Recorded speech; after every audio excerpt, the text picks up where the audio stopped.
Владата на вчерашната седница утврди текст на нов предлог на закон за средно образование.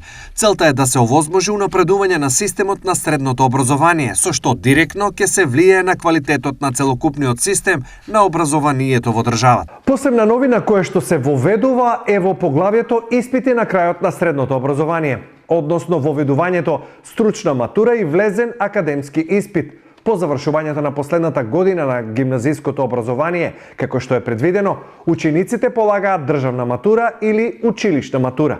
По завршувањето на последната година во меѓународната програма за средно образование, односно ИБ програма, учениците полагаат меѓународна матура или државна матура.